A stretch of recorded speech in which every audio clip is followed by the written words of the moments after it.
Welcome to the Shoulder to Shoulder event in Peterloon.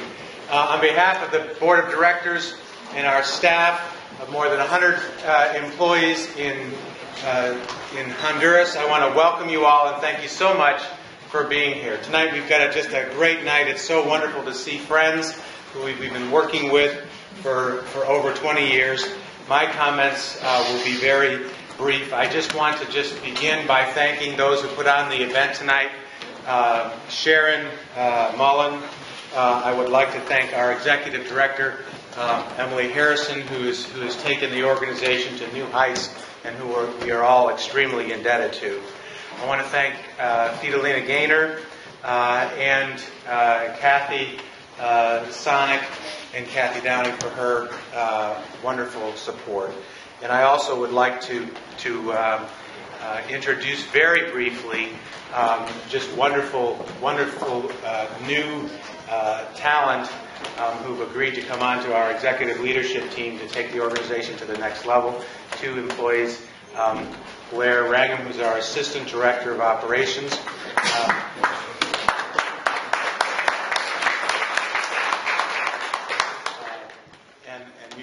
You should take time to speak with her tonight because she's an incredible woman who's got great core skills and experience. 2 years in the Peace Corps in Honduras, working with communities, and she gets it from the top to the bottom. And we're very grateful to have her with us. And in addition, we have Anna Haas, who is our Development Director.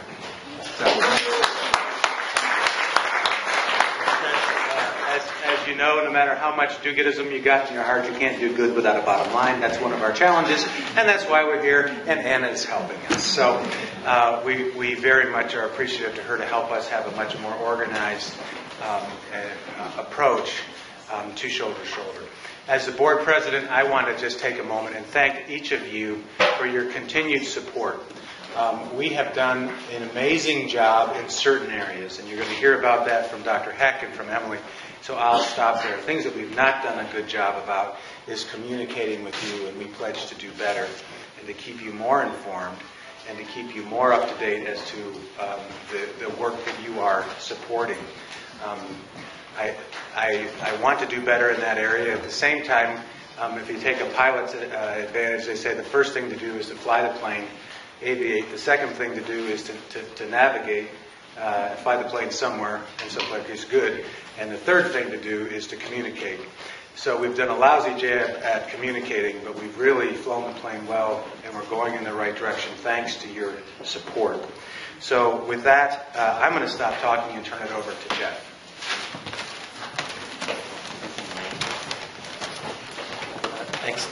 Thanks, Wayne. 21 years ago, in our first trip to Santa Lucia in Intibucá, Phil Diller, are you back there, Phil? Phil's here. Phil Diller and I and two medical students went to the community of Santa Lucia, where in 8 days we saw 4,000 people in about 8 days. And we were exhausted.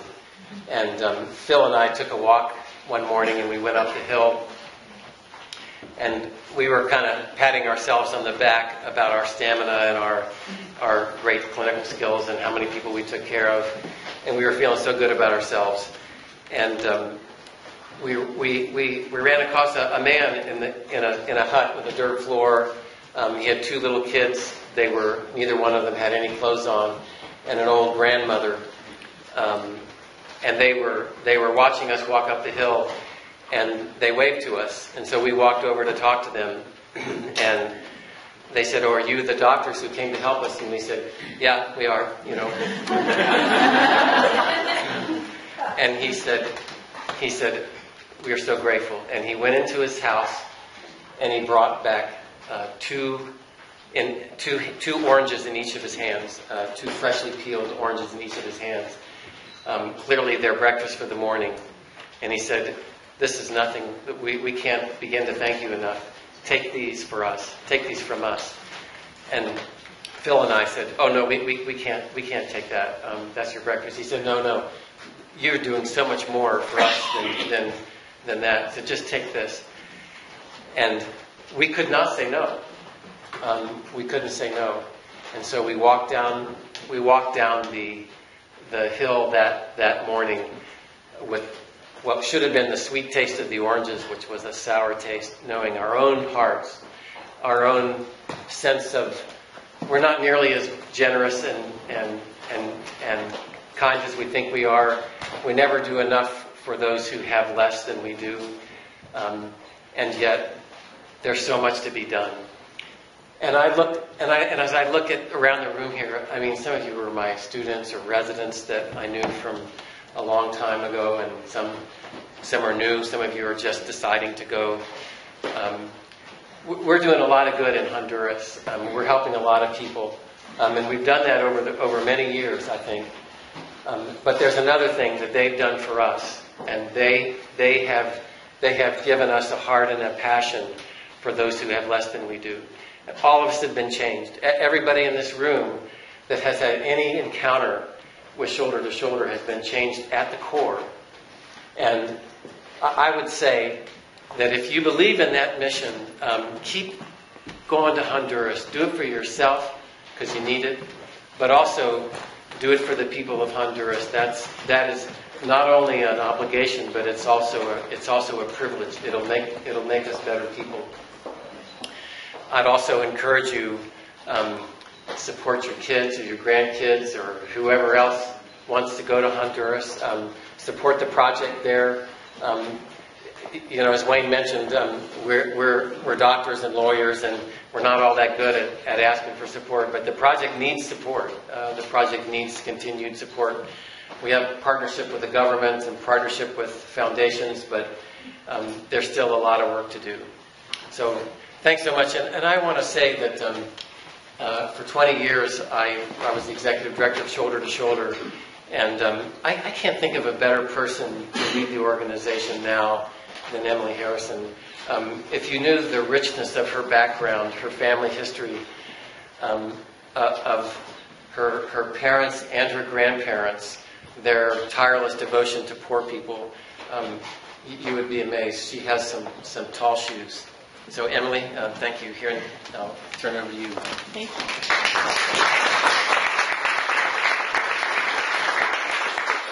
Good evening. Thank you, Jeff, for that lovely introduction. My parents and grandparents' big shoes are not the only big shoes that I have to fill currently.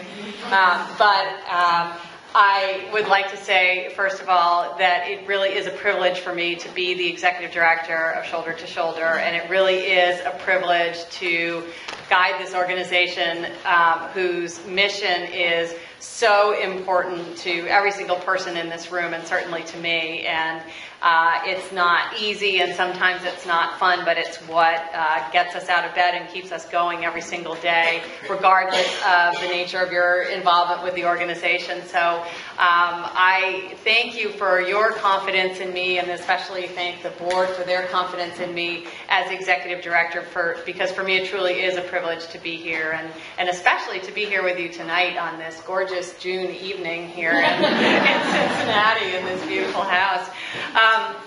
I would like to start out by thanking each and every one of you for your support of our programs. Some of you are new supporters, some of you are supporters of 20 years, and we are all so appreciative of the support you've given our mission over the years, and hope that you'll continue to join with us serving the mission and supporting the mission going forward, because it is so very important. It's really fun to, just as Jeff said, to look around the room and see old friends and supporters, long-term volunteers and supporters like Larry and Jan Teepee. Where are you, Larry and Jan? And Phil Diller, who literally has been there from the beginning. And then to see newer faces like Mark Westendorf from the Good Shepherd. And I'm sure there are others of you who are brand new supporters who I haven't even met yet. But to see our shoulder-to-shoulder community come together in one place like this is really very moving for me. So much, for those of you who've been with us for a long time, so much has changed at Shoulder to Shoulder in just the past 5 years. There are some important things that have stayed the same, and I'll talk about those too, but who would have ever thought 20 or 21 years ago that we would come to this day where we have 106 employees in Honduras across 11 clinical sites. 90% of our Honduran staff, I'm very proud to say, are Honduran. I think that's really important, and I think that that's at the core of our mission. Who would have ever thought that we would have not one clinic, not two, but actually 11? Who would have thought that 2 of those clinics would be large, really secondary care centers where patients can stay overnight and women can deliver babies safely, where lots and lots of primary care patients are seen, where emergencies are stabilized and transported on to La Esperanza. Who would have thought that we would have a government contract to deliver primary care to 40,000 people, and that care would be delivered in a network of 9 rural clinics staffed by doctors and nurses? Who would ever have thought that that's where we would end up?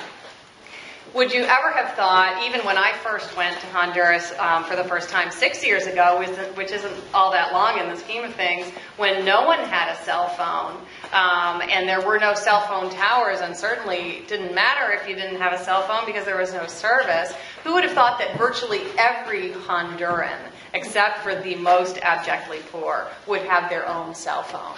Or who would have thought that someone would pop up off the exam table in the middle of a pelvic exam in order to trot across the room and answer her cell phone? 20 years ago, who would ever have thought that that's where we'd end up? But, as Shoulder to Shoulder has grown and changed, certainly Honduras and Hondurans have grown and changed along with us. And in many of the places that we serve, the standard of living is different. It is slightly better. There are many more people employed in the United States sending money home, for example. And everyone has a cell phone. People dress a little bit better. That's true in the centers. But who would ever have thought that when you were first in Santa Lucia 20 or 21 years ago, that we'd see those changes? I'm proud to say now that we have not 1, but 13 academic affiliates and partnerships, and not only are they with departments of family medicine, but also now with some schools of nursing as well. We seem to constantly have a building under construction at the moment, who would have ever thought that we'd end up with the physical plants that we have? But we're building, for example, a dormitory now in Concepcion because we just don't have room to house the staff that we are so fortunate to have. And we're growing at a fast rate, and it's really very, very exciting. Who would have thought back in the days when we had one Honduran doctor and he was working so hard that he went on vacation whenever a brigade came because that was his only relief, that we would then employ 8 Honduran doctors and at last count 11 Honduran nurses? And could we ever have imagined the clinical quality of the care that these folks with very little support, relatively speaking, are able to deliver to the people that we serve? It's really amazing to watch them in action. Certainly, we never would have envisioned having the government contract to deliver primary care, and I don't know that we could have envisioned the spectrum and the scope of our ability to address the social determinants of health by simple interventions like the water filter, which is over on the table, or improved cook stoves, or empowerment for young women. But amongst all our accomplishments, I think I'm proudest of that, if I had to pick just one. Certainly, there are things that stay the same, and the most important thing that remains the same is our mission. Shoulder to Shoulder is here to serve the people of Intibucá, Honduras, and you, as our supporters, are standing alongside us as we do that and standing alongside the poor of Intibucá. But that is our mission, to help bring folks who are living in poverty out of poverty by using sustainable means such as education and healthcare. That's our mission. It will always be our mission, and that certainly has not changed. The other thing that hasn't changed in the last 20 years are 2 really important groups of people. And one is again, the people that we serve. Certainly, we are doing a better job delivering medical care to them, but what happens when you successfully address primary care to a certain extent is that you uncover a whole host of secondary problems that you just hadn't had the time or ability to address before. So to the extent that we've done a good job in primary care, now we've got to tackle mental health. Now we've got to tackle alcoholism. Now we've got to tackle clinically appropriate chronic disease management. And that's just in the medical sphere. That's not even touching on nutrition or sanitation or education for that matter. So we still have plenty to do. Certainly, the vast majority of the people who we serve are still very, very poor. 2/3 of them live on less than $2 a day. 2/3 of them meet the World Bank definition of poverty, and a significant portion of that group meets the Global Bank definition of extreme poverty. People still live with dirt floors, just like Jeff and Phil saw 21 years ago. People still struggle to feed their children adequately. Children still drop out of school at the 3rd grade. Young women become pregnant and married at an early age. People still die from preventable trauma. Malnutrition, again, is one of the most important problems that we face. That has not changed. Things may be a little bit better, but poverty remains, and our job to help bring people out of poverty remains as important as ever. Finally, the last group of people, or the last thing that hasn't changed at all, is the group of people who are here and the group of people who are our shoulder-to-shoulder supporters. And each and every one of you have committed yourselves to our mission and supported us at every step of the way. And I would just like to thank you for being part of our shoulder-to-shoulder community, for understanding the importance of our mission, for being willing to support with your contributions the work that we do. Certainly this evening you'll find donation boxes here, there, and everywhere with pledge forms next to them. We welcome your contributions. For those of you who made contributions on top of the cost of your ticket tonight, we thank you. I'm just so glad to be here with you, and thank you again for coming, and thank you for supporting our mission, and look forward to talking to many more of you during the evening.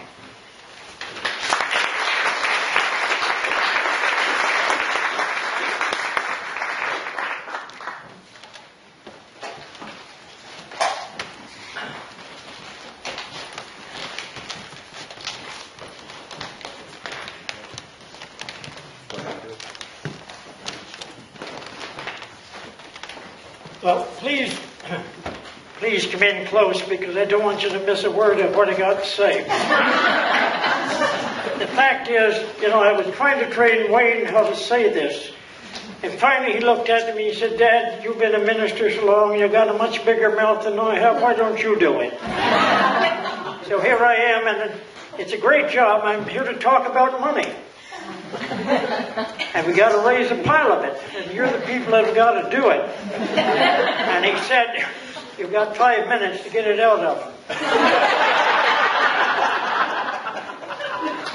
He doesn't expect much out of it. This is the way he expects people out to work that work for shoulder to shoulder too. But I have been to Honduras 3 times. I have seen the people out in the mountain land.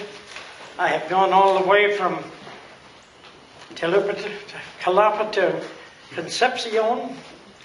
I've ridden in the middle seat of a pickup truck down that, no, I shouldn't say cowpath, they call it a road.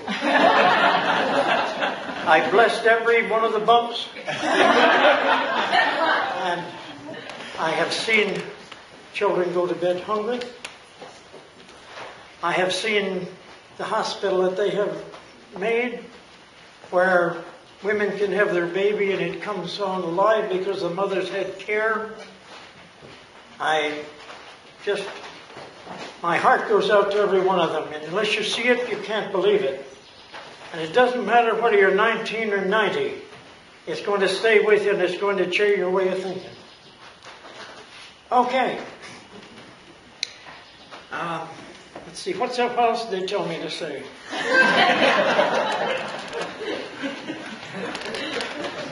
It's a place where the weak find healing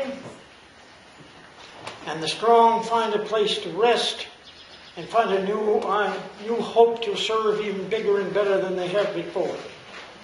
And I cannot say enough about Shoulder to Shoulder. Now let me back up just a minute, because I'm a Presbyterian minister. I've been at it a long time. And one thing I learned in the ministry, that when I've been working about 5 minutes with a crowd, I look out and count the number that are asleep. So wake up. We're talking about money here.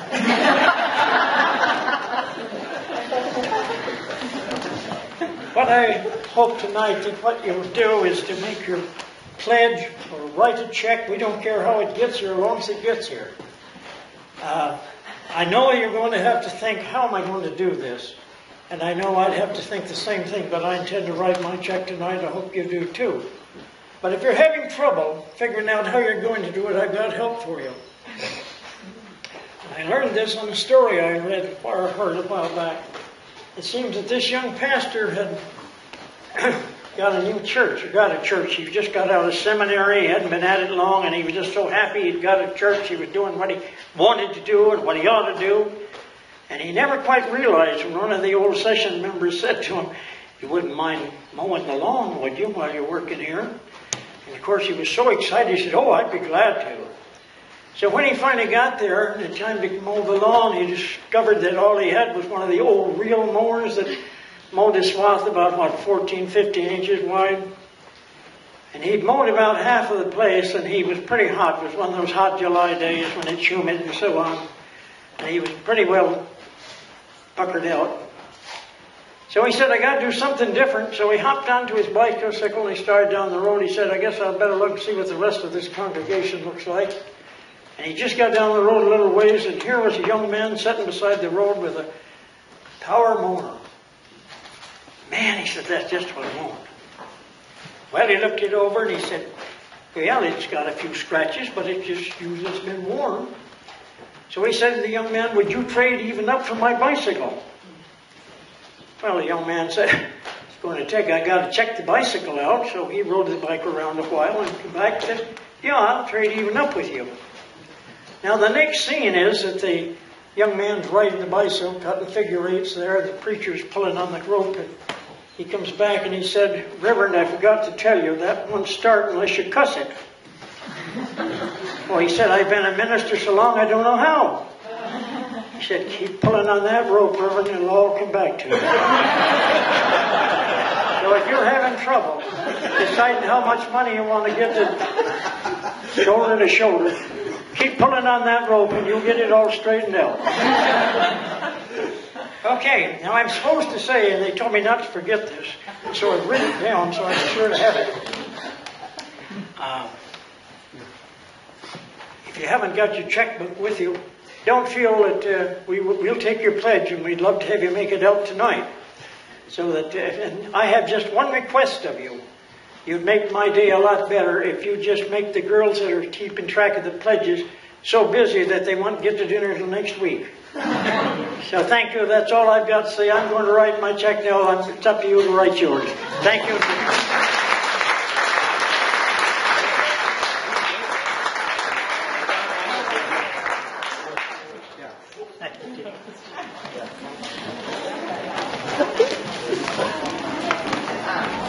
The true story is that my father's presentation tonight was at the request of our latest board member, John Langdon, who heard him in Tegucigalpa and said, "Wayne, you've got to take him to Peterloon." So, much thanks to Everett and to John Langdon.